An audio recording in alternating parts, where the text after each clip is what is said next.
Bueno, otro videito más. Y ya van, en fin. Espero que el nivel sea correcto. Por desgracia no tengo devolución por el momento. Estamos viendo cómo resolvemos la parte de que haya devolución con los alumnos. Am, es posible que usemos algún programa como el Zoom o el Meet o algo. eh, y lo malo de eso es que ustedes tendrían que instalarse algunos de esos programas en sus computadoras. Les mandaré seguramente un mensaje para poder ver cómo lo hacemos, de modo que haya devolución durante algunos horarios de la semana con los alumnos del curso de los lunes o con los alumnos del curso de los martes. Pero bueno, todo a su tiempo. Por ahora me interesa asegurarme que ustedes tengan las clases en video de la primera parte del curso y en todo caso gestionar consultas virtuales de clase, ¿no? Donde haya devolución por parte de ustedes y haya preguntas. Así que bueno, empezamos entonces con lo que realmente hace a esta materia, que son las ecuaciones de Maxwell, el modelo electromagnético de Maxwell. ¿Está bien?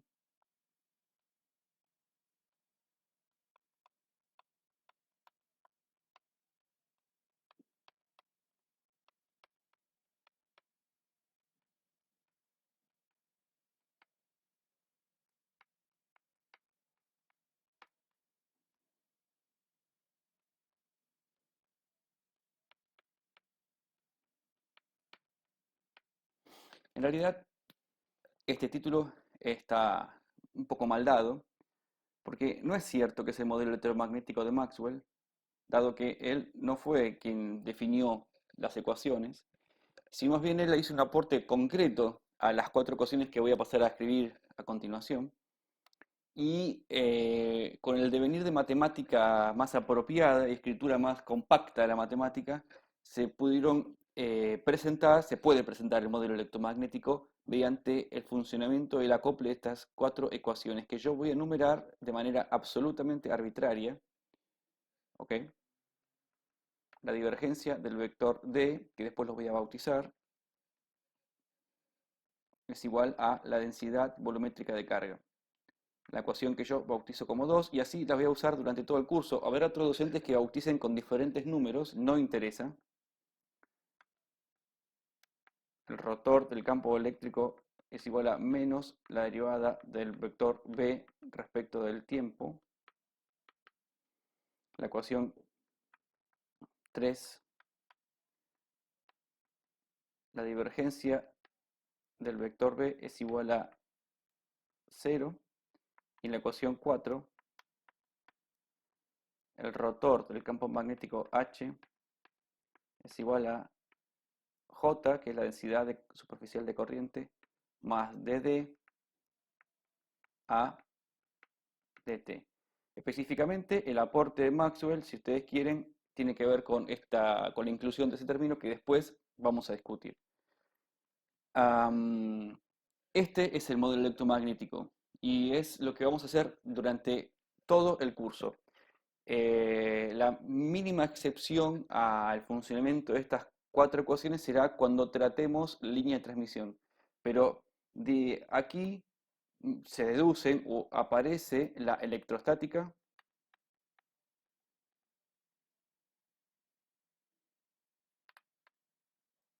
que es el primer tema del curso, la magnetostática,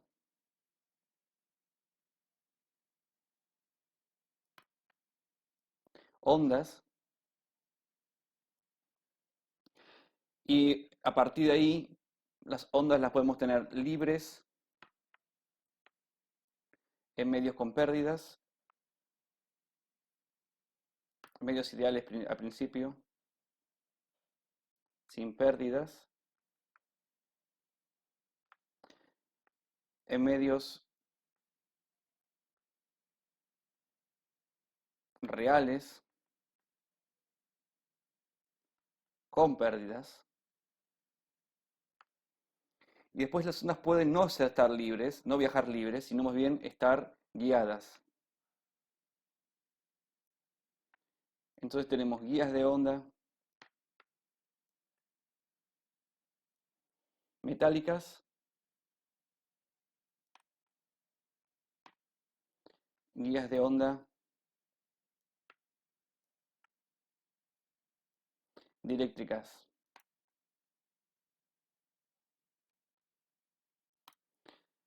De estas tendremos algunas opciones y esta en particular es esencialmente las fibras ópticas.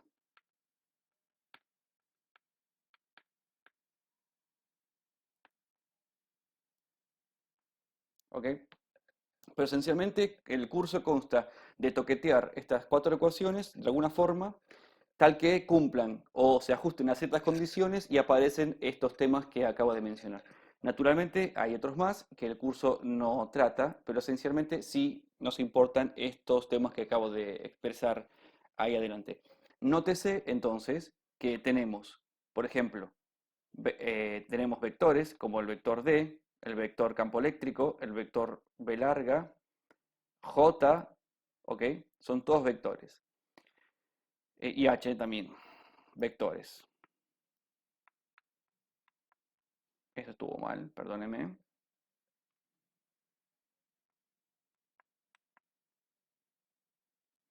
Y también tenemos, por otro lado, escalares. Perdón.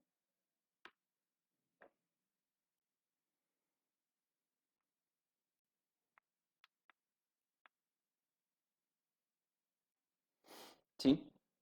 Luego tenemos operaciones del tipo producto. Antes lo tenía que haber reforzado más cuando lo escribí. Esto es divergencia. ¿Está bien? Encontramos, insisto, la divergencia por aquí y también por aquí. Esto es divergencia. Y encontramos aquí y aquí rotor. ¿Está bien? Es decir, todos los temas que justamente estábamos tratando en las clases anteriores, que eran de ayornamiento de la matemática básica para tomar el curso. Obsérvese también que en este caso, este no es el vector nulo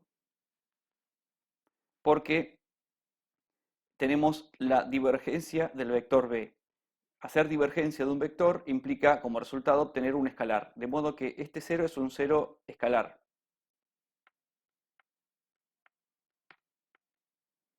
Tendría que haberlo remarcado con el recuadro de escalares, perdón, ese no es el color adecuado. Tendría que haberlo remarcado con el rojo de escalares que mencioné antes. ¿Está bien? Esencialmente este es el modelo. Y el modelo separa, la base del modelo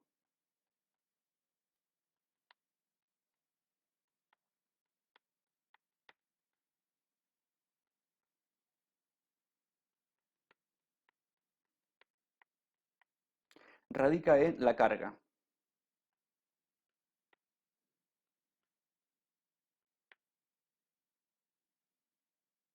eléctrica.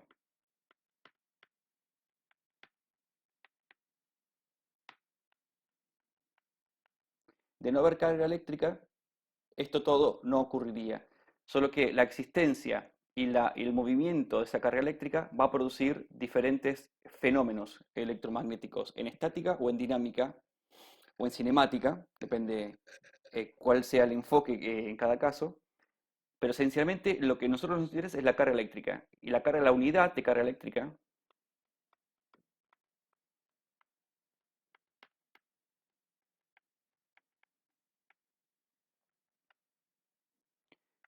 es, perdón, la unidad de carga eléctrica es el coulomb, que lo vamos a simbolizar con la C, o Coulomb, Coul, así, para a veces, depende en qué momento esté yo escribiendo, podría poner una C o un Coul de Coulomb. Y entonces, permítanme, ahora sí, borrar ese un poquito más de lugar por acá.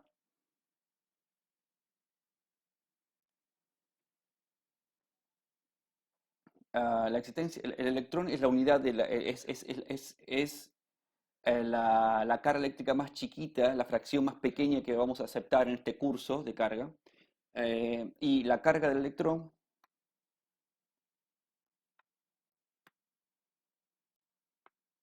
que lo simbolizamos con un e y un menos, porque le asignamos la carga negativa, es igual a 1,602, me estoy macheteando claramente porque esto no lo sé, por 10 a la menos 19 coulomb. Esta es la carga del electrón, la fracción más pequeña de carga que estamos dispuestos a aceptar en este curso. Un coulomb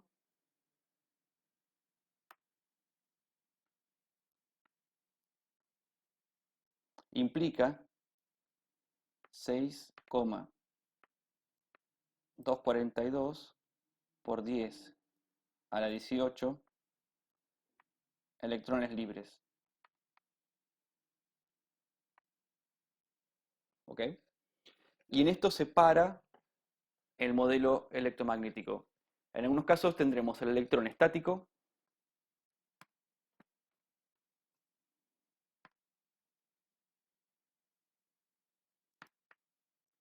en cuyo caso aparece la electrostática.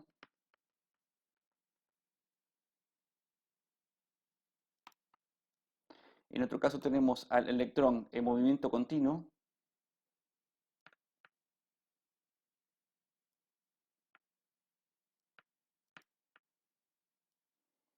en cuyo caso aparece la magnetostática.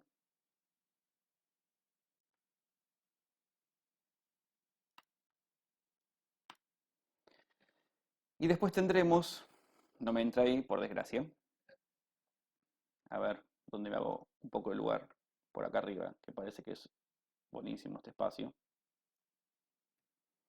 Y después tendremos también electrones acelerados.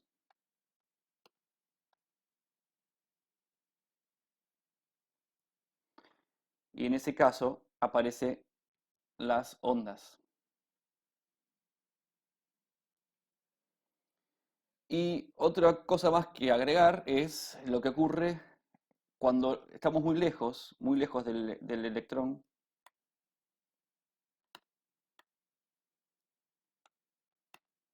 Entonces empezamos a discutir sobre antenas,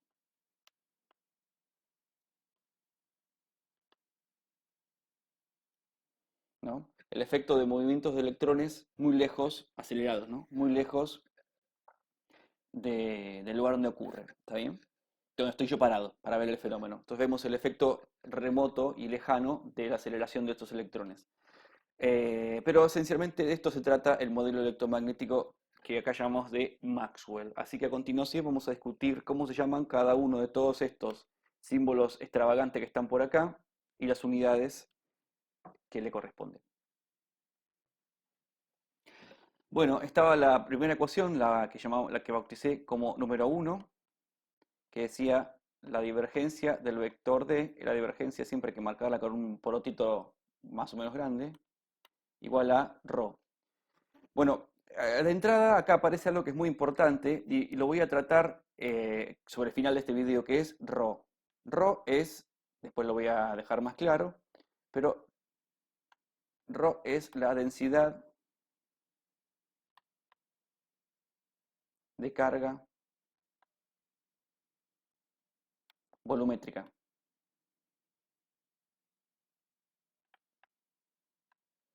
Y no es cualquier carga, sino que es carga en condiciones de conducción.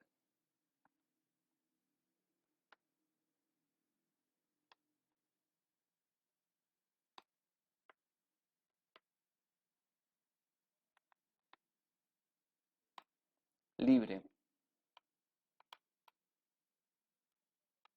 ¿Está? Las unidades de ρ, perdón, yo quiero usar el rojo, son casualmente coulomb sobre metro cúbico, por eso es densidad de carga volumétrica. ¿Sí? Esta ecuación se la conoce como la ley de Gauss.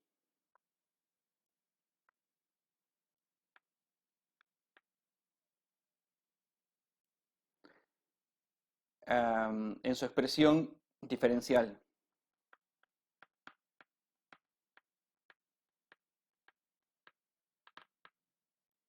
Las cuatro ecuaciones que mencioné anteriormente las presenté en forma diferencial, tienen su formato integral, pero es más compacto escribir o presentarlas en su formato diferencial. Así que, a otra cosa. Eh, Cuando las usemos van a ver que van a ir cambiando la forma de verlas, pero esencialmente siempre van a decir lo mismo. Piensen que eh, matemáticamente es más interesante la integral porque las integrales tienden a converger y el problema con las derivadas o las diferenciales es que hay una chance alta de divergencia. Entonces, a la hora de trabajar matemáticamente, muchas veces es mejor operar en forma integral que diferencial. Ah, lo siguiente, estoy cambiando de color, es este vector D que está por acá. Este vector D se lo conoce como densidad, se lo conoce de diferentes formas, como vector D a secas, y después vector densidad de carga o desplazamiento eléctrico.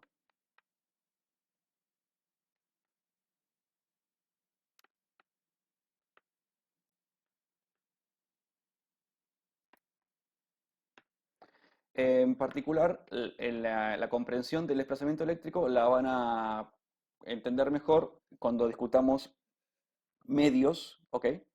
Medios dieléctricos distintos del vacío, es decir, medios. Pero por lo pronto, estos nombres son más que correctos. Las unidades del vector D son Coulomb sobre metro cuadrado. Y en este momento me gustaría hacer por un instante una observación que quizá para muchos sea algo evidente, pero sin embargo no estoy seguro que sea evidente para todos. Entonces yo voy a mostrarlo, en este caso únicamente, y después van a ver que va a valer, lo van a poder comprender bien en todos los casos, en todos los lugares que corresponda. Ustedes están estudiando ingeniería y el ingeniero tiene que ser cuidadoso. Vamos a estudiar las unidades de esta situación. Es decir, si yo tengo una igualdad de este lado de la igualdad y de este lado de la igualdad, las unidades tienen que ser las mismas. Es decir, si acá tengo volt, acá tengo que tener volt. Si acá tengo segundo, acá tengo que tener segundo. Si acá tengo, por ejemplo, Newton, de este lado, también tengo que tener Newton. Es decir, no hay tutía, ¿ok? Bueno, entonces, veamos qué es lo que ocurre en este caso. Tenemos las unidades de D, que son Coulomb sobre metro cuadrado. Y tenemos las unidades de D, que son Coulomb sobre metro cúbico. Entonces, ok, sorpresa, parece que no tenemos las unidades correctas. ¿Está bien? Fíjense, Coulomb sobre metro cuadrado y de un lado Coulomb sobre metro cúbico. Sin embargo, Nabla tiene unidades. Las unidades de Nabla son las unidades de algo que hace derivada respecto de x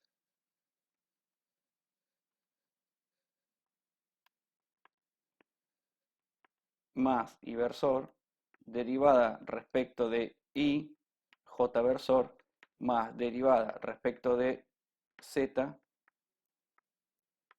k versor. Eso es en cartesianas.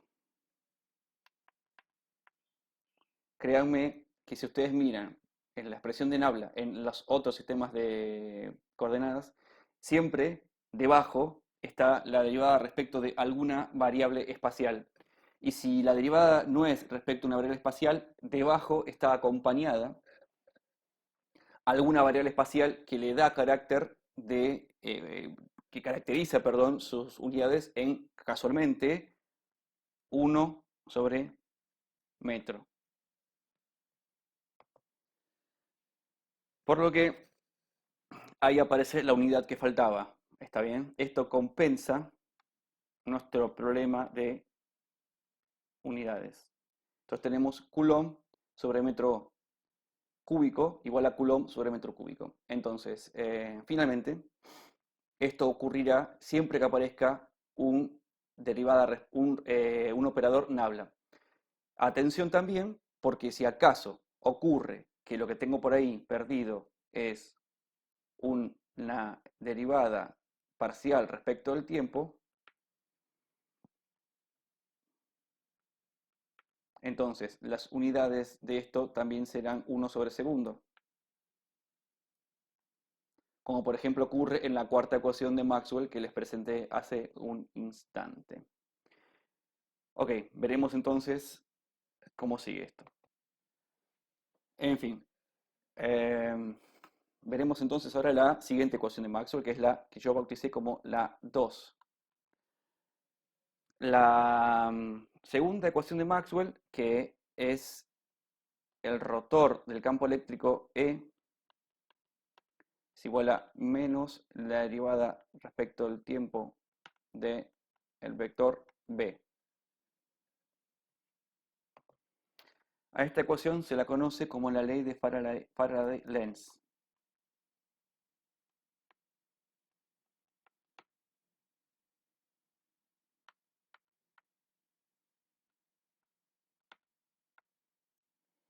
Y ya, los nombres de las ecuaciones definitivamente a mí mucho no me movilizan. Vamos a empezar a bautizar entonces las cosas que aparecen por acá. Claramente la expresión matemática del lado izquierdo es un rotor.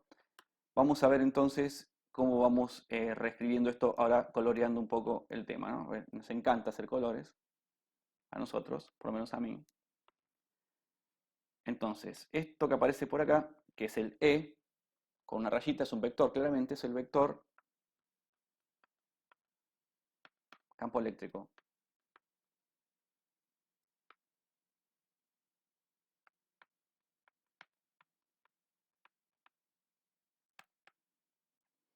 Es la clave de prácticamente casi todo lo que ocurre en el curso. Y las unidades de este campo eléctrico son volt sobre metro, que es lo que vamos a usar nosotros esencialmente siempre. Sin embargo, ustedes supuestamente de física 2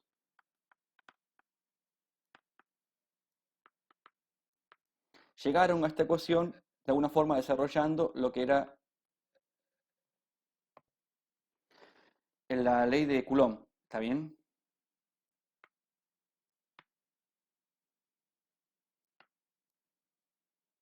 En física 2. La ley de Coulomb esencialmente trataba sobre la fuerza de Coulomb de atracción o repulsión entre dos cargas, ¿está bien? Era entre una carga, perdón, era la fuerza de atracción o repulsión que se ejercía sobre una carga que andaba por ahí girando, ejercida por el campo eléctrico que provocaba alguna carga en algún lugar del sistema de coordenadas, ¿sí? Entonces acá falta la raya de fuerza. Dado que la fuerza, las unidades de fuerza es Newton,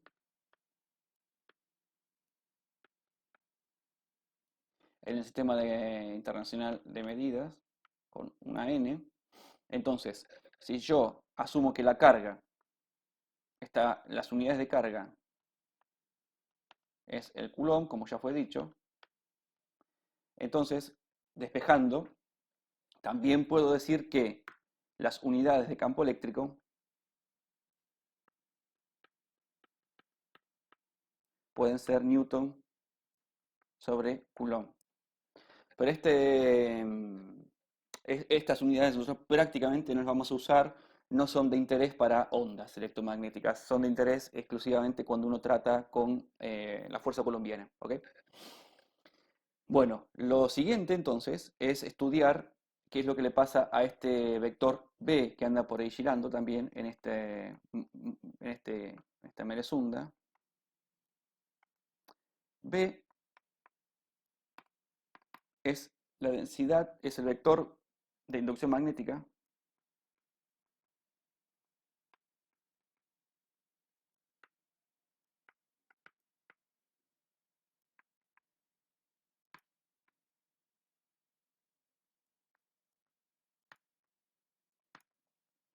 o densidad de flujo magnético.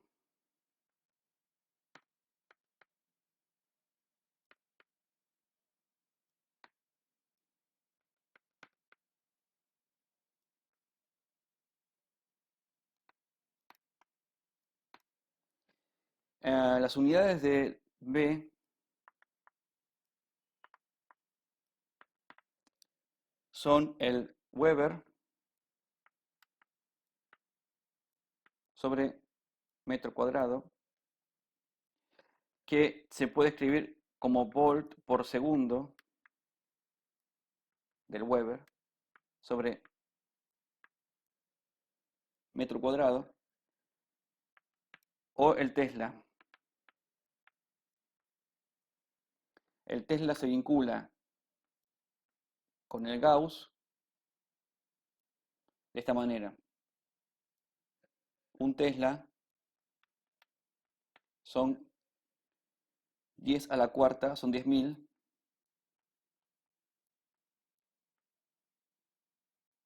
Gauss. Es simplemente un cambio de escala, ¿está bien?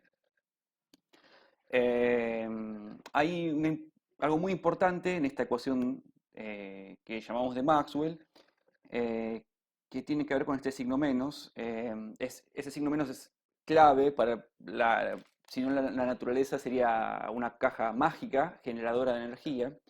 Y ese signo menos compensa, después lo mencionaremos oportunamente, pero les adelanto que si no, intenta insinuar este signo menos que esencialmente el, el campo magnético pretende, es una lectura en realidad de signo menos, el campo magnético pretende ser estable todo el tiempo. Cualquier intento de modificación en su valor va a estar generando un contraflujo pretendiendo estabilizar y recuperar el valor original. ¿Está bien?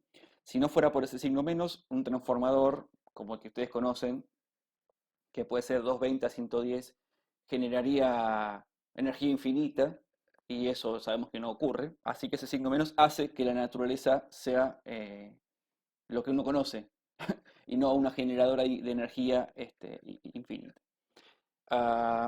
Creo que de esta segunda ecuación de Maxwell no hay mucho más que mencionar, no por lo menos en este marco de interpretación de lo que es y de sus unidades. Em, Hay que tener cuidado porque, como bien dice, o he escrito por aquí, acá puse densidad de flujo magnético, existe el flujo magnético.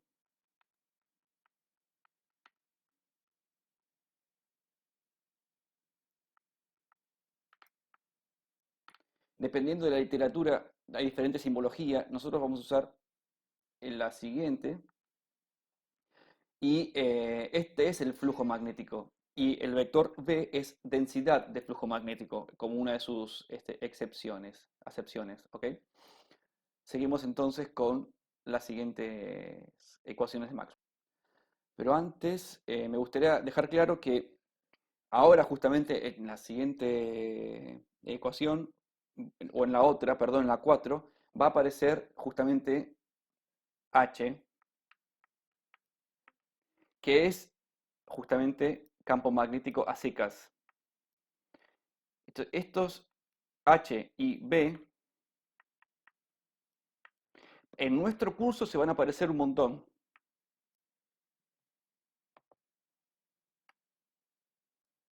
Y van a estar relacionados apenas por una constante.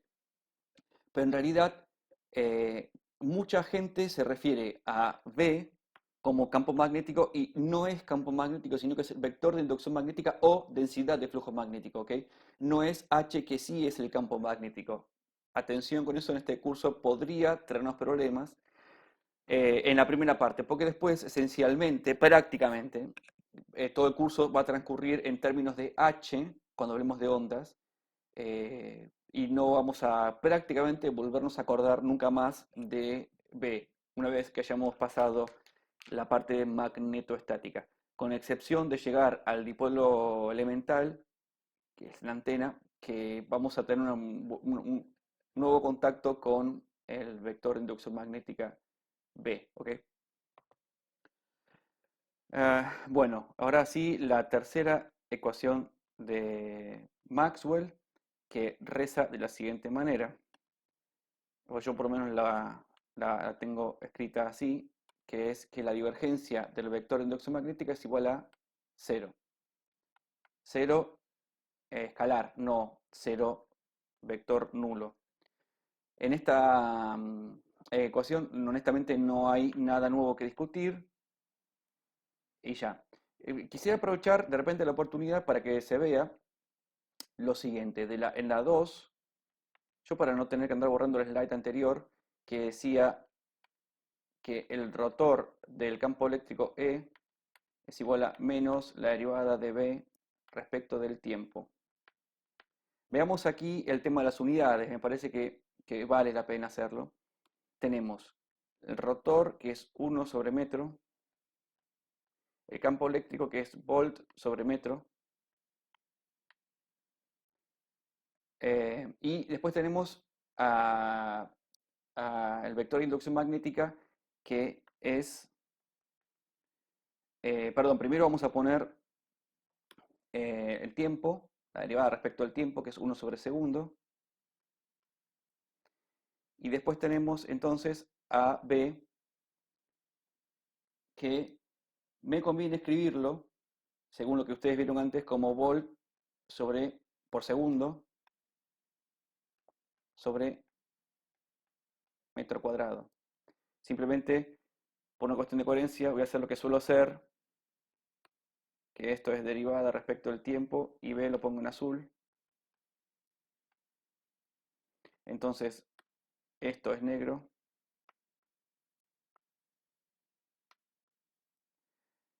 Voy a escribir acá el campo eléctrico en rojo. Y finalmente mira que vos, se me gustan todos los colores. Bueno, en violeta, en habla.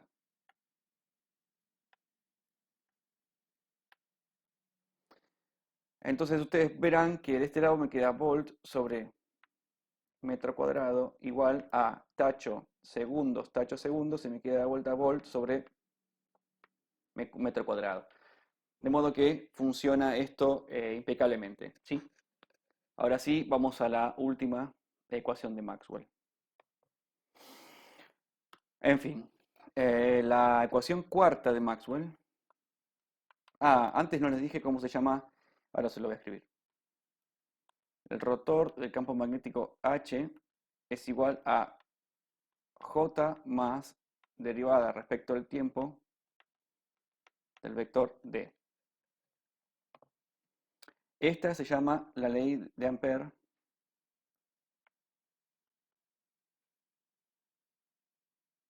generalizada.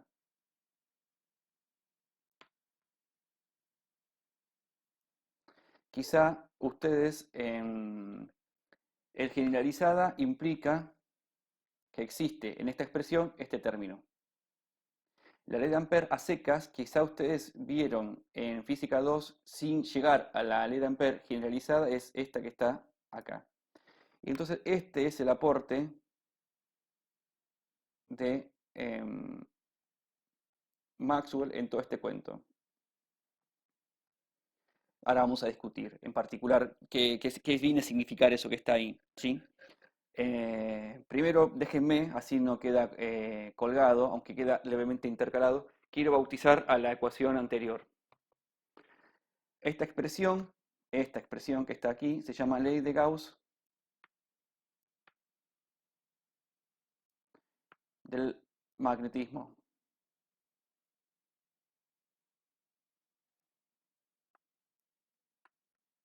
Y sí, fíjense que parece una... Dice que mi video durará unos segundos más, ¿está bien? Yo siempre trato de hacer así para que parezca que yo hago cosas importantes y largas, pero sin embargo, son aburridas y densas. Mala suerte. Seguimos con lo anterior.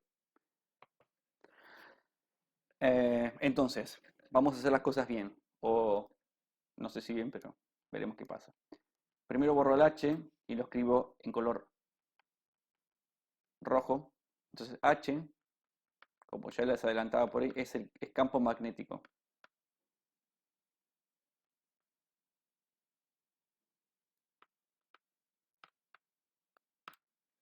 Las unidades de H para nosotros van a ser ampere sobre metro.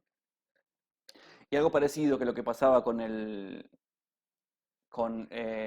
campo eléctrico, que sus unidades podían ser volt sobre metro, las unidades de campo magnético también, o perdón, las unidades de campo eléctrico podían ser volt sobre metro o newton sobre coulomb.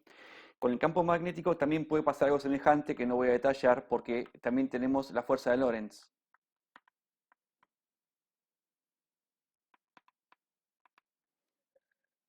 ¿Sí?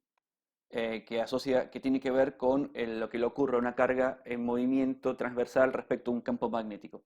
Y a partir de aquí uno puede imponer otro tipo de unidades para el campo magnético, pero a nosotros no nos importa, así que lo dejamos ahí. Después, el vector D ya fue bautizado, así que no lo voy a hacer. Vamos a hacer el trabajo correspondiente respecto de el J. J es densidad superficial de carga.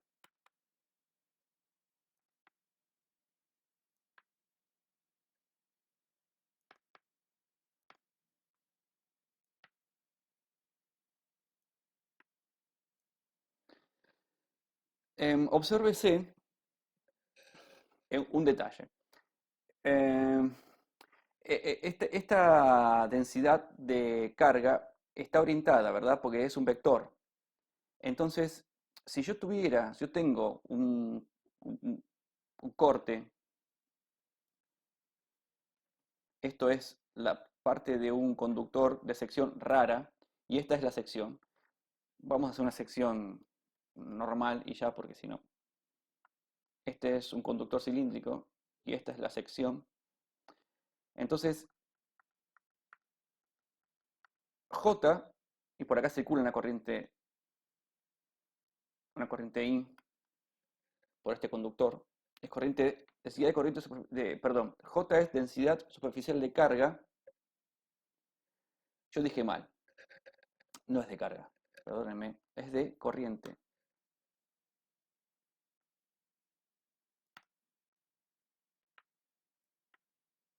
Perdónenme, soy un trucho, ¿qué va a ser? Eh, no sé por qué dije carga, ¿qué va a ser? Así funciona yo a veces. Entonces, menos mal que me di cuenta a tiempo. Entonces, J sería, y esto tuviera un área A,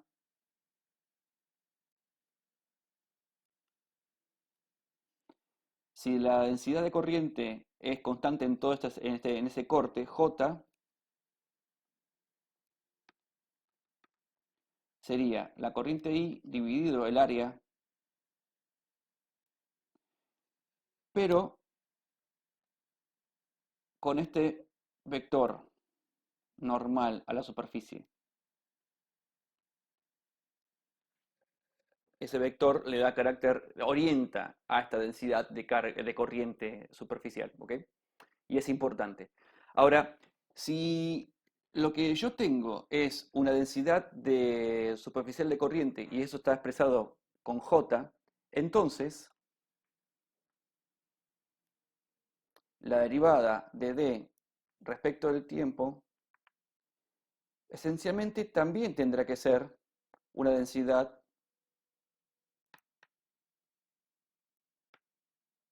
de corriente superficial. Antes lo quise decir, pero me trabé porque me di cuenta del error. Esto es corriente de conducción. Esta es corriente de conducción.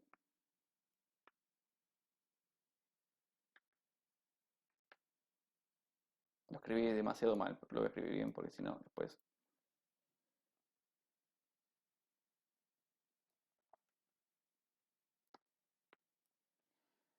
En el caso de la derivada respecto al tiempo de d, esta corriente es corriente de desplazamiento.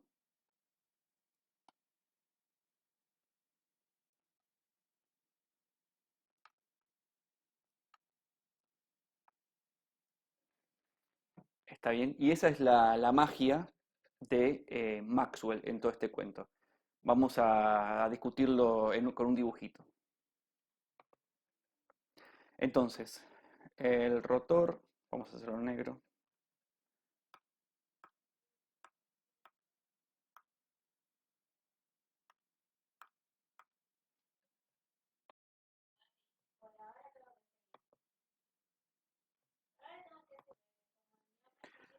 Tuve un pequeño exabrupto recién con mi computadora, así que quizá ya hayan detectado alguna cosa rara. Me disculpo.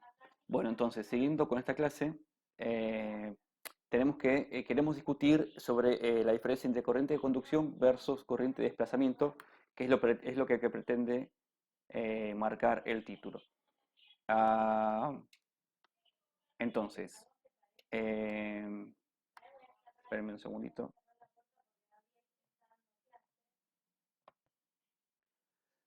Bueno, entonces, estaba por ahí escrito lo siguiente. El rotor del campo magnético H es igual a J más dd a dt. Entonces, atiendan una cuestión. Ustedes imagino que sabrán, o en general la mayoría típicamente sabe, me permita, quiero hacer un capacitor un poco más separado. Esto es un circuito donde tengo una pila, tengo un resistor y tengo un capacitor. Entiendo que ustedes tienen que estar cursando o ya cursaron teoría de circuitos 1. Como sea, este capacitor, por aquí adentro, tiene el dieléctrico.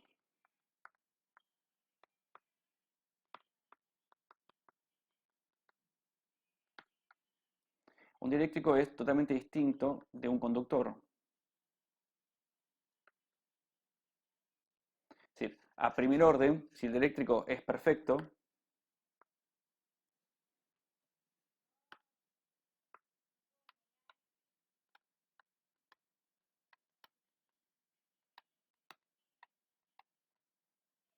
entonces no hay corriente de conducción.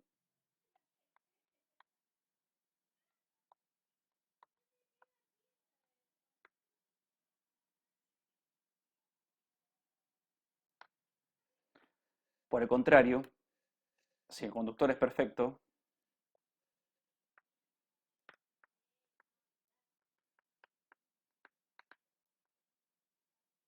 o un superconductor, solo hay corriente de conducción.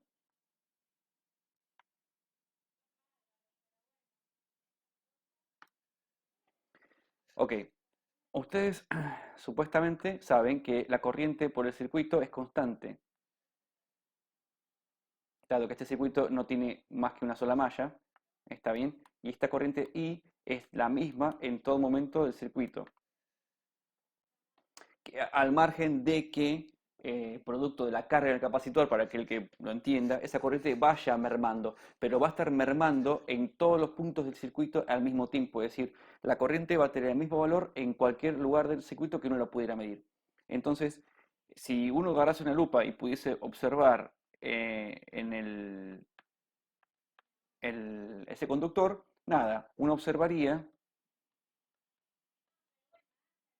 todos electrones, ¿no?, que se están desplazando. Sin entrar en la discusión de para dónde se desplazan, porque la corriente se mide al revés que la circulación de los electrones y qué sé yo, pero esencialmente uno vería todos electrones que se están desplazando para allá o para allá, no me importa, pero son todos electrones libres. ¿Está bien? porque en ese caso tengo un conductor. Pero el problema ¿cuál es? Si ahora yo la lupa la pongo acá adentro,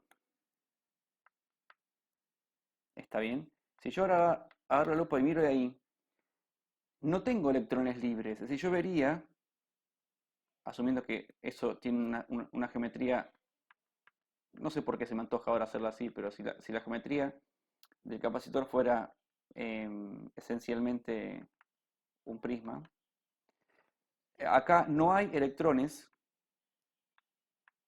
de conducción, no hay electrones que vayan ni para abajo ni para arriba. Esto no está pasando adentro de este capacitor. ¿Está bien? Entonces, ¿cómo puede ser que esta corriente sea igual que esta corriente? Hasta ahí no hay ninguna duda, porque esencialmente un resistor uno lo entiende como un conductor malo. ¿Está bien? Donde la circulación de corrientes libres, perdón, la circulación de electrones libres es un poco más dificultosa, pero esencialmente ocurre. Pero, ¿y cómo explicamos la unión con esta otra corriente que está acá abajo, que sigue siendo la misma? Quiere decir que de alguna forma, por adentro de este am, dieléctrico, algo tiene que estar pasando. Si no, esta corriente no puede ser la misma que esta otra corriente. Eso es una cuestión elemental. Bueno, entonces, el aporte de Maxwell esencialmente es haber agregado este término, como dije anteriormente, es decir, antes, antes había mencionado que el aporte de Maxwell era lo que acá voy a recordar ahora en violeta, que antes ya esa discusión ya la había dado. ¿Está bien? Este es el aporte de Maxwell, agregar el dd a dt, que tiene que ver con la corriente de desplazamiento, que son corrientes de electrones, perdón, de que no, perdón, me corrijo, que son corrientes asociadas a no a electrones de conducción, sino a la polarización del dieléctrico. Entonces, lo que ocurre, y después lo vamos a discutir mejor cuando entremos en el modelo correctamente, es que esencialmente, al principio, yo tengo un núcleo, ¿está bien? Es todo compuesto por protones y neutrones, que son sin carga. Los protones tienen la carga de valor prácticamente igual que el electrón, pero de signo contrario, positivo en este caso. Y este núcleo está rodeado por una cantidad de electrones girando en diferentes orbitales. Cuando este es un átomo de este dieléctrico, antes de que se conecte la pila B sub 0. Luego de esa situación, lo que ocurre esencialmente es que este núcleo no se puede desplazar de la red cristalina en la que está compuesto por protones, insisto, y por neutrones, pero sí se deforma la nube electrónica. Es decir, la nube electrónica va a tener tendencia a el potencial positivo de la pila, que sería hacia arriba según el dibujo, ¿entienden?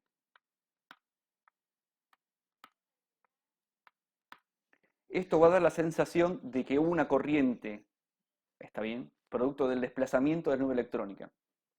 Este es el efecto que matemáticamente queda expresado en el término dd a dt. ¿Ok?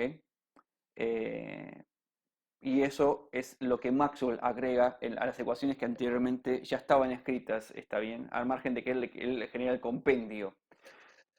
Piensen de todas formas que al principio, cuando él las escribió, no estaban escritas en la forma compacta que ahora se expresan, porque esa matemática sí no existía. Es decir, todo el Nabla aparece un poco más tarde para ayudar casualmente a esta parte de la física. ¿Ok? Por último, quiero simplemente hacer un trabajo elemental de unidades para esta ecuación. Por último, entonces, como decía recién, discutamos brevemente el tema de las unidades en este caso.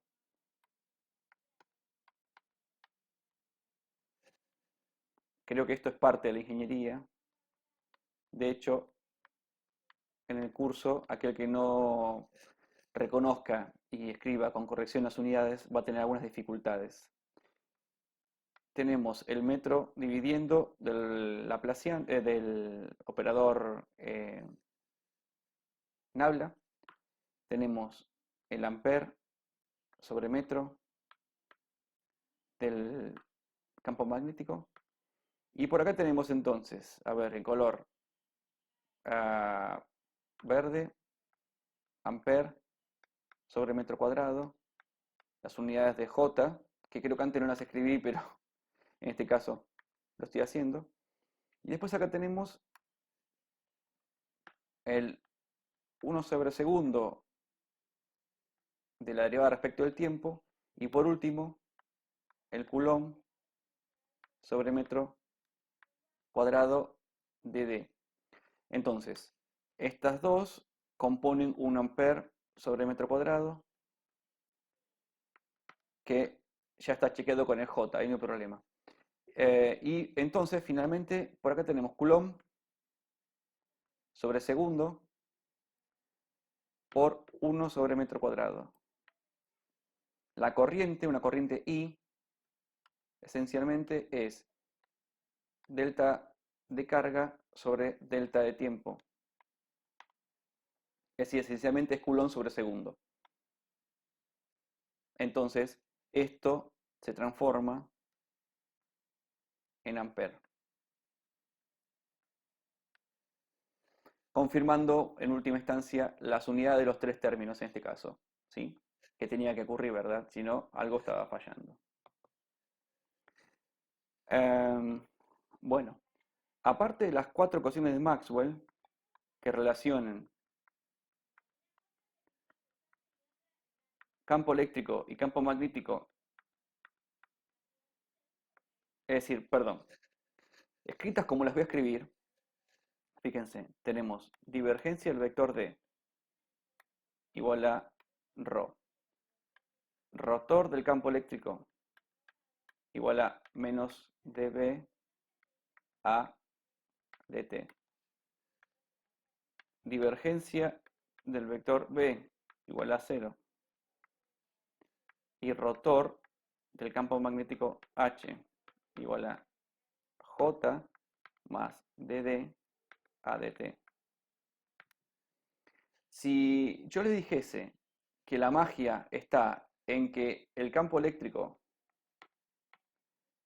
y el campo magnético están vinculados,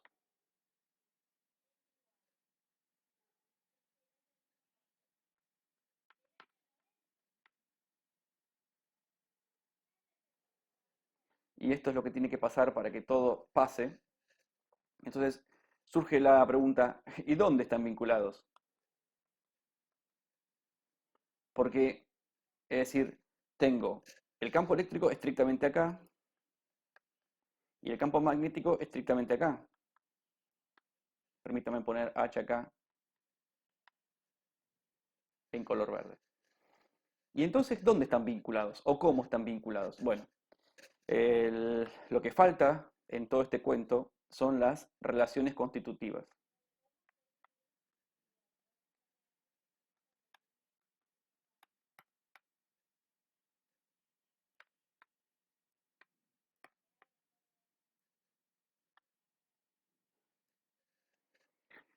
¿Cuáles son? Ok, las relaciones constitutivas son las siguientes. Permítanme poner D en color azul y poner al vector B en color violeta en este caso.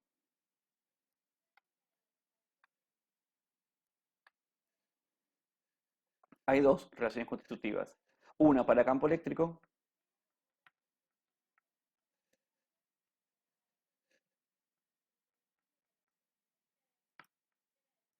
y otra para campo magnético.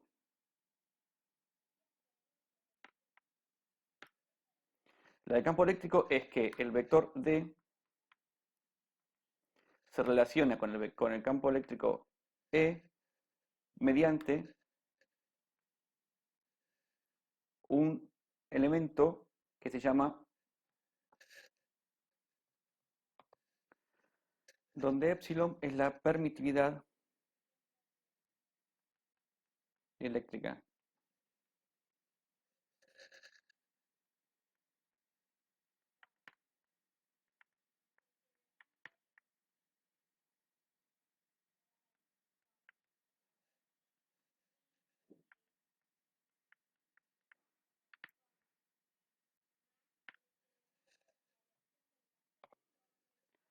Para nosotros, este epsilon va a ser una constante, pero en realidad, en términos bien generales, epsilon es un tensor.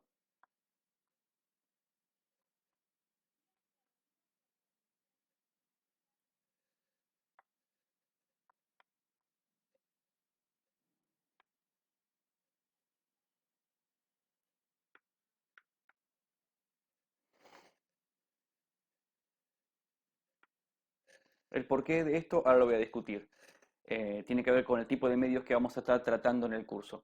Entonces, para cerrar el tema, entonces, las relaciones constitutivas para el campo eléctrico tienen que ver, relacionan al vector D con el campo eléctrico E, de color rojo. Bueno, digo rojo y escribo en negro brillante. De esta manera. ¿Ok? Existe una relación del tipo para campo magnético, donde el vector de inducción magnética B es igual entonces a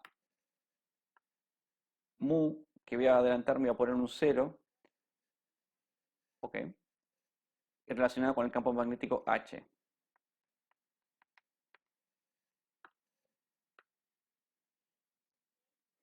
En el anterior caso del campo eléctrico, también yo podría haber puesto cero.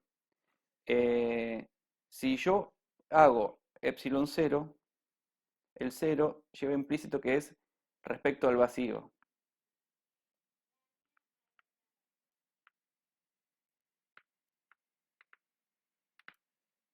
Si yo pongo mu cero, también tiene la misma relación.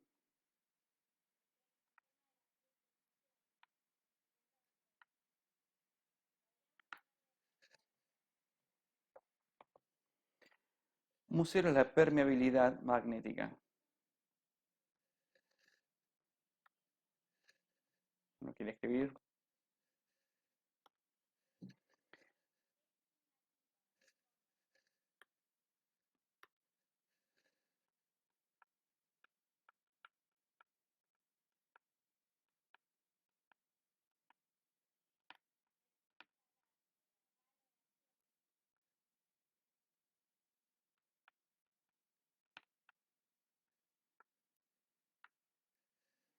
Ok, a continuación seguimos con esto. De todas formas, es importante ahora observar, a pesar de una pequeña discusión que voy a dar a continuación respecto de si epsilon y también mu son tensores, ahora la vamos a ver, es una pequeñísima discusión que vale la pena dar. En nuestro caso no van a ser tensores, van a ser ambos constantes. Obsérvese entonces que donde hay una D es como si hubiese un campo eléctrico E. Está bien, acá también. Y donde hay una B es como si hubiera un campo magnético H.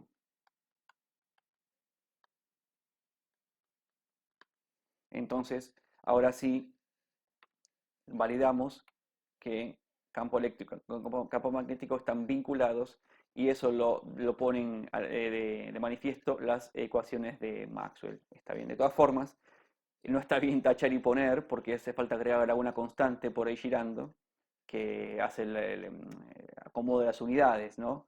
Porque ahora vamos a ver justamente eso. Lo primero que quiero que quede claro es que, por ejemplo, para el caso del campo eléctrico,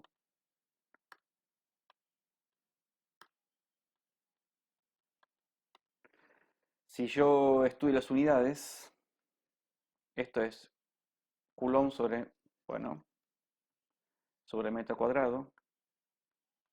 Bueno, por acá tendré las unidades de este epsilon y por acá tendré las unidades del campo eléctrico, que son volt sobre metro.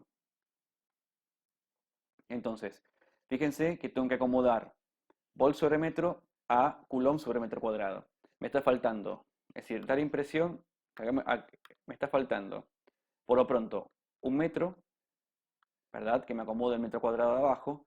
Y arriba hay algo que tiene que lograr que el volt se convierta en coulomb.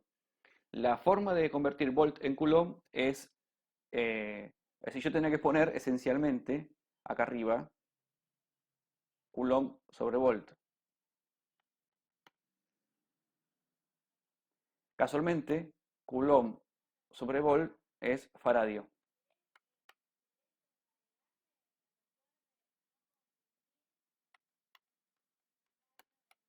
Entonces las unidades de este epsilon es Faraday sobre metro. ¿Está bien? Si hacemos un estudio parecido para el caso de el campo magnético,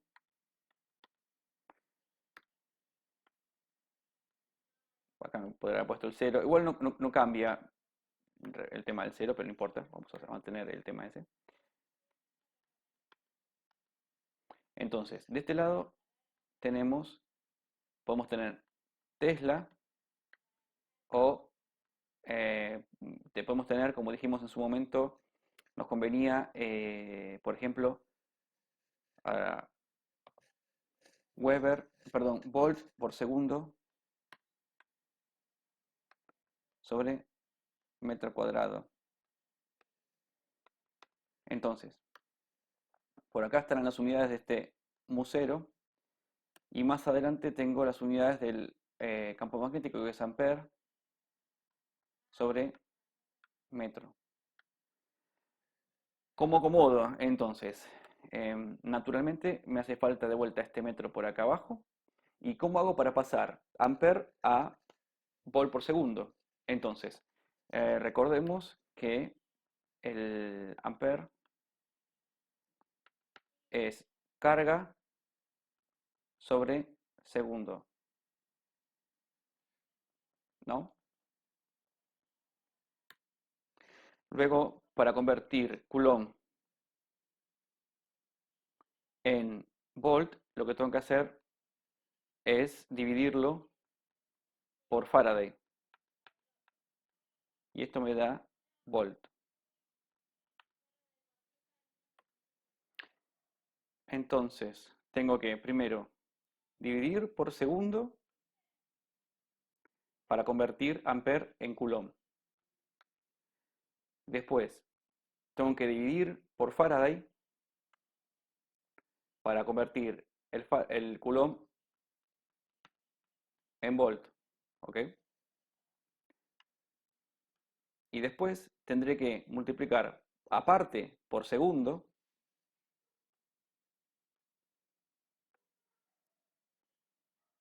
para lograr el volt por segundo.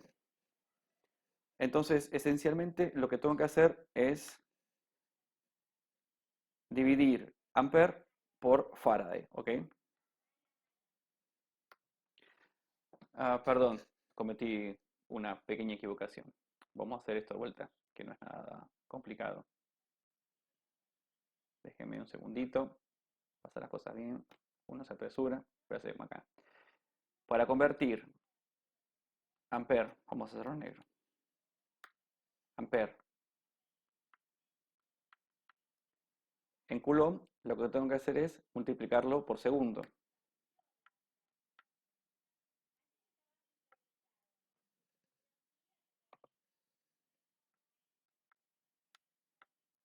Acá obtuve el Coulomb. Y para convertir Coulomb en volt, tengo que dividirlo por Faraday.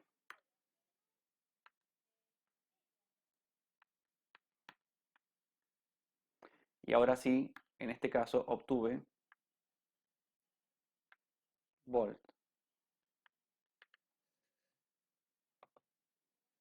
De todas formas, a Faraday lo puedo reemplazar. Estoy haciéndolo en vivo esto, así que por Coulomb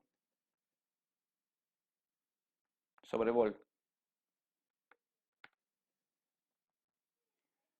Así que esencialmente este mata a este y me queda volt, ¿no? Arriba, que es lo que habíamos dicho antes. Entonces me falta agregar esencialmente el segundo, este que está por acá, para que todo cierre. Entonces este segundo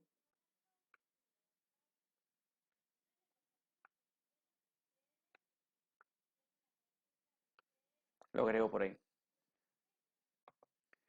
El corolario entonces, a lo mejor no quedó con la prolijidad que pretendía, me disculpo, es el siguiente, que estas son las unidades de mu0 o de mu, volt por segundo. Y me faltaba antes, perdón, el metro que estaba antes, que teníamos acá, estoy buscando un color para indicarlo.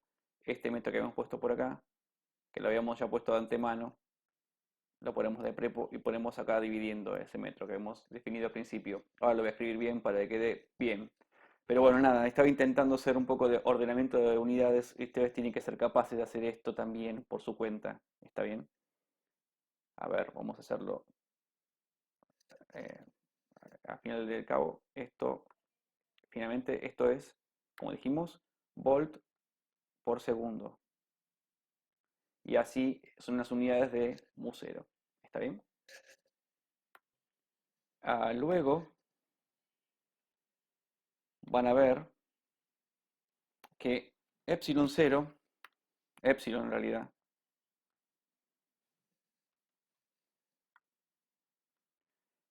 otra vez puse lo mismo, perdón, epsilon, irá de 1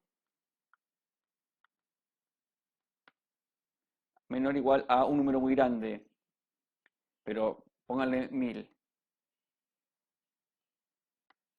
¿está bien? Y cuanto más grande sea epsilon, indicará que las ondas en ese medio van a viajar a una velocidad más, cada vez más chica. Ahora, respecto de mu0 o de mu, en realidad los valores de mu pueden ser muy variados. Mu puede ir desde 0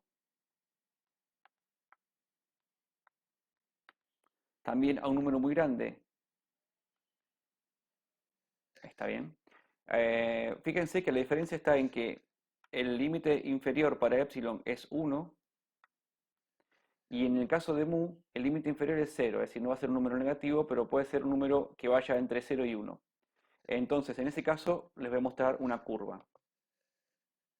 Bueno, mientras que corté un segundo el video y ordené un poquito las cosas como ustedes pueden ver ahí, agregué una curva que afané de Wikipedia. No es que sea la fuente más confiable de la información, pero en este caso está bien y el gráfico está bien y no tuve que esforzarme demasiado para conseguirlo. Esa es la página donde lo saqué. Entonces, mu representa la relación entre el campo magnético H y el vector de inducción magnética o densidad de flujo magnético B.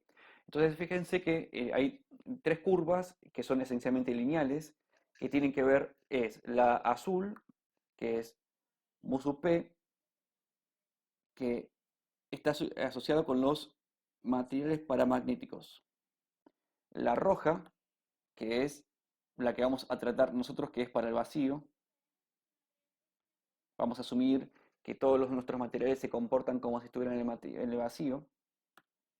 La D, la roja, que es para los materiales que se comportan de forma diamagnética.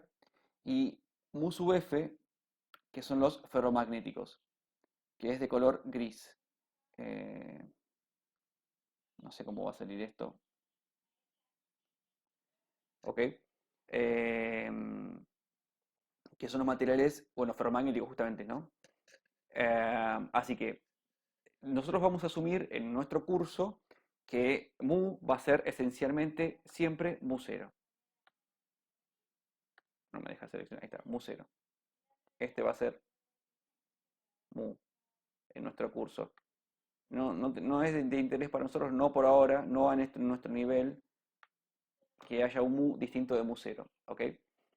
Entonces, por mucho más que el rango de posibles valores dependerá, como estuve intentando insinuar, dependerá del tipo de material, nosotros nos va a importar uno de todos los posibles valores, esencialmente, que va a estar por acá, que va a ser mu0. Esta es la única verdad para este curso. ¿Está bien? Distinto entonces con respecto al epsilon. Este epsilon que está por acá eh, va a ser relevante, ¿sí? Porque va a dar cuenta de la capacidad del material de ser polarizado. Si bien mu da cuenta de la capacidad del material de ser magnetizado, vamos a asumir que todos los materiales se comportan de manera estándar y la relación entre B y H es mu0. No igual, insisto, con el vector D y el vector E campo eléctrico. Bueno, falta poco para ir cerrando el tema, pero voy a cerrar con el tema más importante que le voy a dar después de este. Quiero terminar, que es una especie de apéndice menor respecto de las relaciones constitutivas. Entonces dijimos lo siguiente, que estaba epsilon, lo voy a poner en rojo, epsilon, está bien, que relacionaba D con E, y estaba mu, que relacionaba B con H. Ahora bien, por ahí dijimos mu sub 0, ¿sí? Este bus sub 0 tiene un valor específico y puesto esencialmente a dedo, es un valor caprichoso, inventado. Y este es 4pi por 10 a la menos 7 y las unidades son, como indiqué antes, Henry sobre metro. Ahora que lo pienso no me acuerdo si dije que volt por segundo, esto es Henry. Si no lo dije, lamento, lo estoy diciendo ahora, ¿sí? Esta es la unidad entonces de mu0. Este es un valor puesto arbitrario.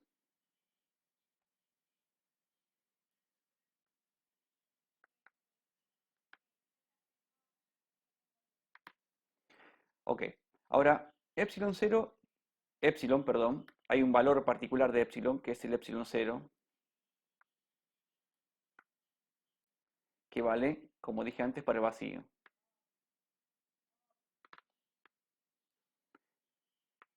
¿Cuánto vale?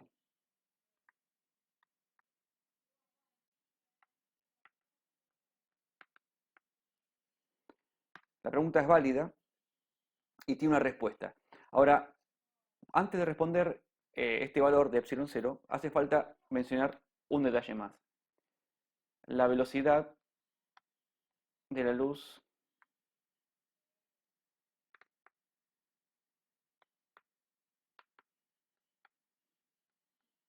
que es una onda electromagnética, ¿no?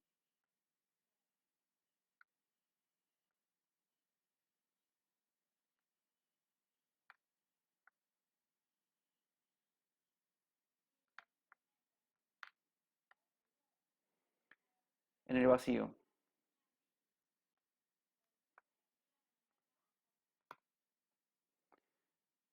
Esta velocidad se mide y cada tanto se actualiza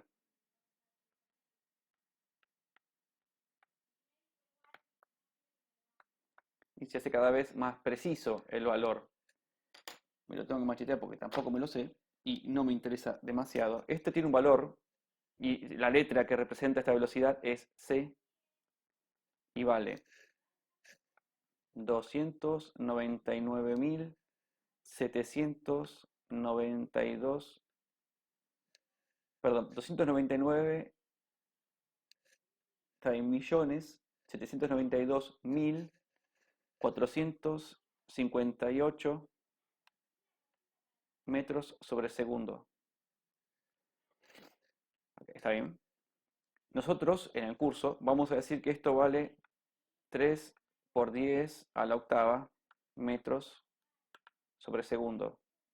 Y este símbolo, que lo escribí como si fuera un igual, no está bien, esto es un aproximado. Y este va a ser el valor que usaremos durante todo nuestro curso. El valor preciso o específico no nos interesa, no cambia nada y mete ruido nada más. Entonces, nada, nos quedamos con 3 por 10 a la octava metros sobre segundo. Entonces, sepan que C se calcula o se escribe como 1 sobre la raíz cuadrada de mu 0 por epsilon 0. A partir de aquí, se puede despejar que epsilon 0 es igual a 1 sobre mu 0 por c al cuadrado. ¿Está? Entonces, si la cámara me acompaña, esto será 1 sobre, ponemos 4pi por 10 a la menos 7 Henry sobre metro. Luego ponemos la velocidad de la luz, que es, quería cambiar de color, pero no lo hizo, 3 por 10 a la octava metros sobre segundo.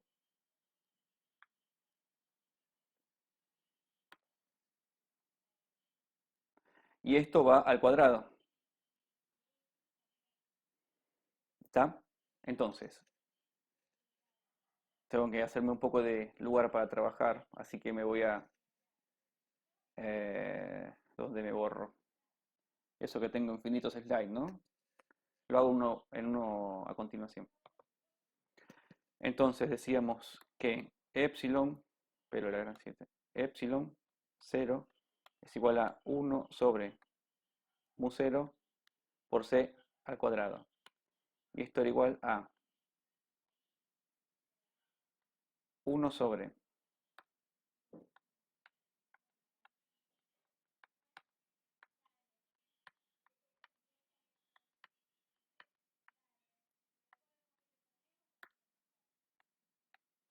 otra vez el mismo problema, la verdad que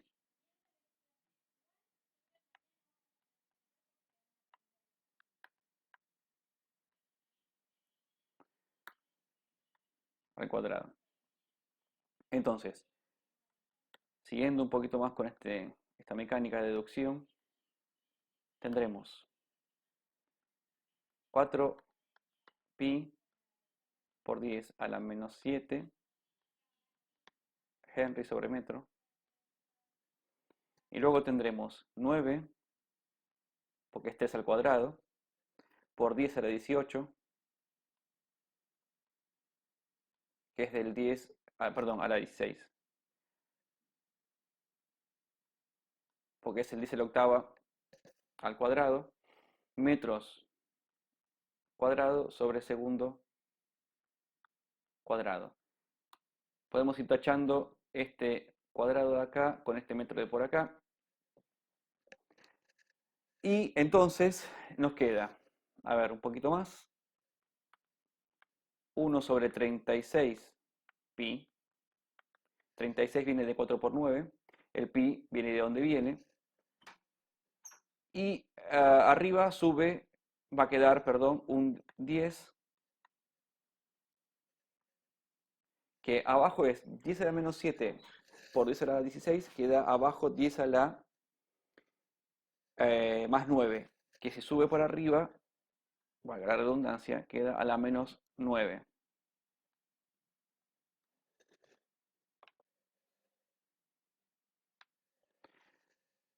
Y nos queda entonces, las unidades son segundo cuadrado sobre Henry.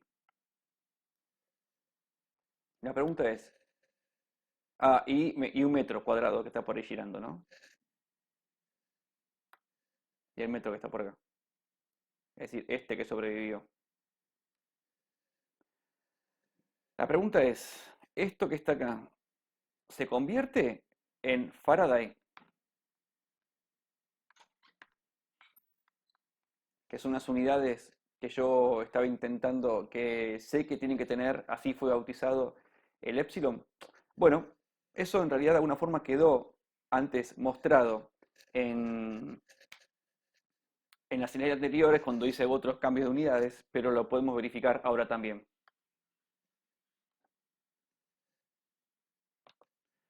Henry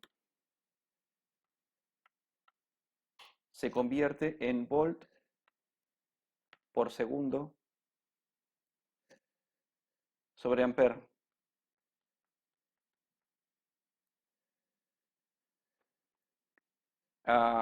Luego, volt por ampere se convierte en, volt sobre ampere se convierte en ohm. Ohm por segundo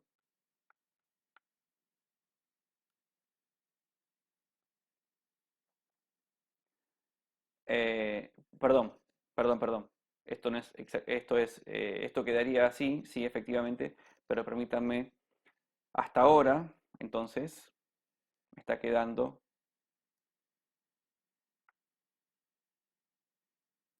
y arriba sigo teniendo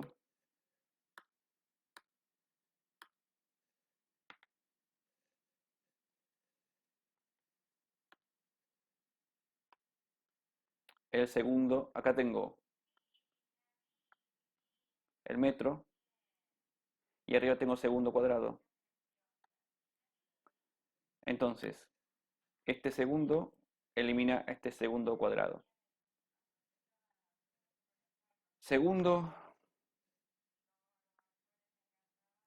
sobre ohm da exactamente Faraday.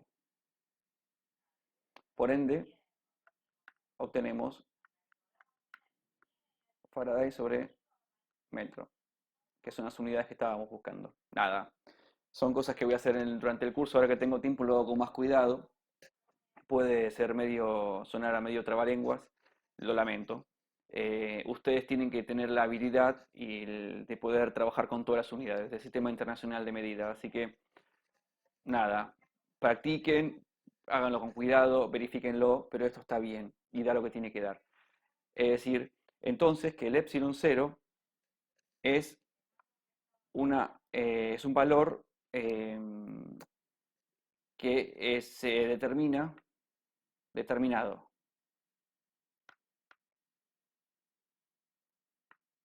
¿Por qué determinado? Y porque se obtiene casualmente a partir de haber puesto de prepo el valor de mu0 y de haber medido el valor de la velocidad de luz en el vacío.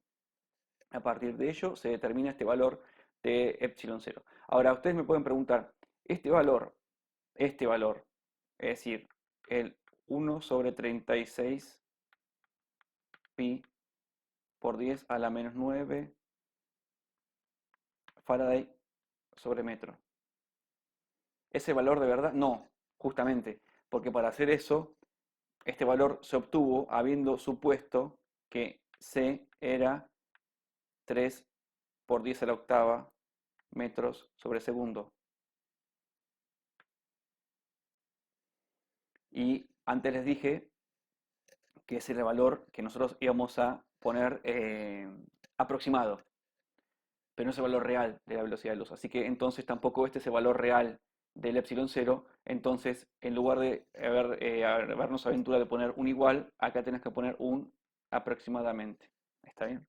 Pero nosotros en el curso vamos a usar exactamente este valor en todo momento para trabajar, porque el número que se encuentra en los libros en realidad es un número que en el cual se reemplaza a pi por el 3,14 y una cantidad de decimales arbitrarios, entonces yo prefiero que quede expresado en términos de pi, es mucho más elegante y es mucho más real, dado que ese pi viene traído de mu0, es decir, este pi que está por acá, este pi que está acá, es el pi que se puso en su momento desde mu0.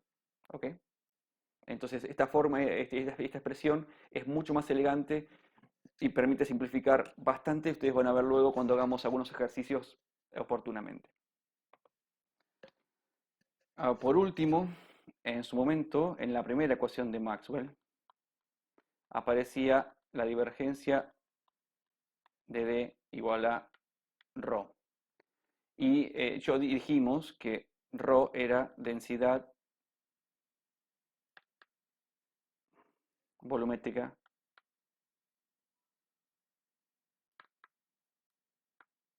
de carga. por ende las unidades eran coulomb sobre metro cúbico. Les dije también en ese momento que la clave de todo nuestro modelo electromagnético era precisamente la carga. ¿Y qué es lo que le pasaba a la carga? Si se movía, si estaba estática,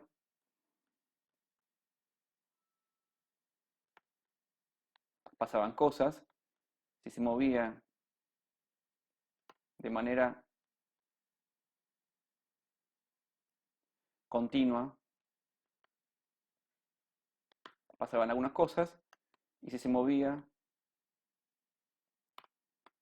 de forma acelerada, pasaban otras cosas oportunamente, que ya dije y no voy a repetir ahora. Entonces la clave es definir la carga. La definición de la carga ya lo hice antes también. Lo que sí quería mencionar ahora, y con esto cerrar el video de hoy, porque me están esperando para cenar, es lo siguiente. El ρ se define de la siguiente manera. Ρ es el límite de delta B, que es un delta de volumen, tendiendo a cero, de delta de carga sobre delta de volumen. Esto es carga, delta de carga,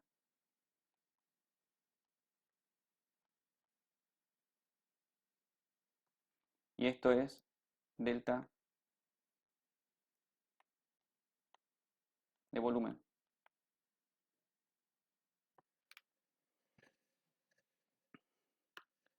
Y esta definición parece sencilla, y de hecho lo es, pero lleva implícito un problema en nuestro modelo electromagnético. Si yo pudiera hacer rayas derechas acá, sería maravilloso.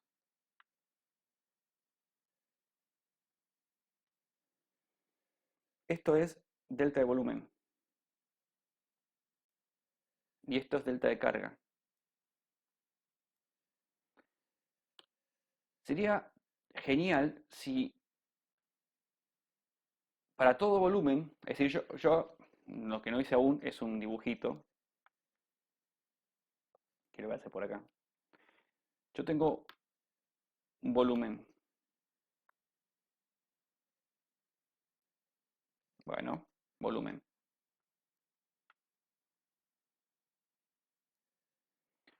Y acá adentro hay una cantidad de carga. Estas son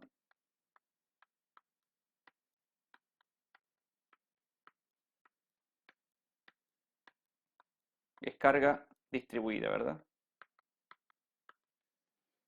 Entonces, para que el modelo electromagnético funcione y cumpla con todo lo que tiene que cumplir, y que ocurra casualmente la raya roja que yo hice antes, tiene que pasar que cada vez que yo agarro un pedacito de volumen, acá se cumpla, esto es este volumen, por ejemplo, que tiene este delta Q. Agrando el volumen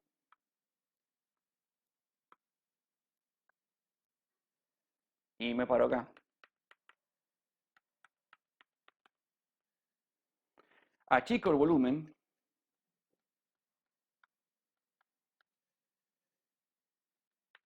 y en violeta alcanzamos este punto. Si siempre que achico el volumen proporcionalmente obtengo y capturo la misma cantidad de carga, entonces aparece esta raya roja que es densidad volumétrica de carga, que es constante en todo este volumen porque se me antojó. Podría ser una función de la posición, igualmente esto sería cierto.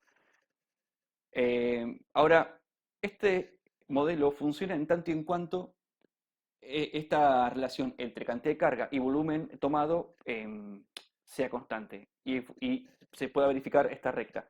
La realidad es que esto no ocurre. La realidad es que esta curva, ahora ya sin importar el dibujo, no tiene un comportamiento estrictamente lineal, que es el que yo voy a suponer acá, sino que en realidad tiene un comportamiento absolutamente anárquico. A ver que esto no me está tomando. Anárquico para volúmenes muy, muy chiquitos.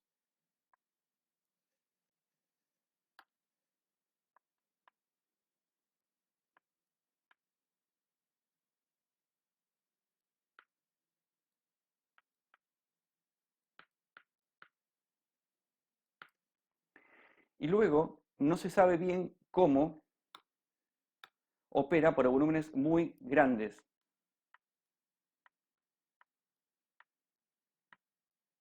¿Está bien? Entonces, el modelo electromagnético que nosotros vamos a estar trabajando durante el curso es un modelo electromagnético que funciona para los tamaños donde el ser humano vive y entiende. Porque estos volúmenes pequeños que mencioné oportunamente tienen que ver con, por ejemplo, lo que ocurre dentro de un núcleo o adentro de un protón. En la cuántica, el electromagnetismo que conocemos nosotros se muere, no funciona. Y en volúmenes muy, muy grandes,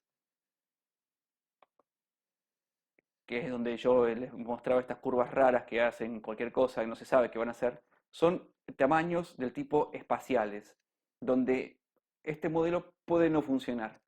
Entonces, mientras que estemos en tamaños que el ser humano entiende, donde el ser humano vive y comprende, que es este segmento de por acá, este modelo funciona bien y todo lo que se va a ver en el curso funciona. A tal punto que los celulares funcionan bien, las ondas de radio conocidas, es decir, todo anda fenómeno, los radares, las fibras ópticas y la mar en coche. En tamaños subatómicos el modelo se cae y para tamaños espaciales, digamos, galácticos, este modelo es dudoso. Mientras tanto, el resto de los tamaños están abarcados por este modelo y tanto es así que después vamos a mostrar que el modelo electromagnético Maxwell es relativista.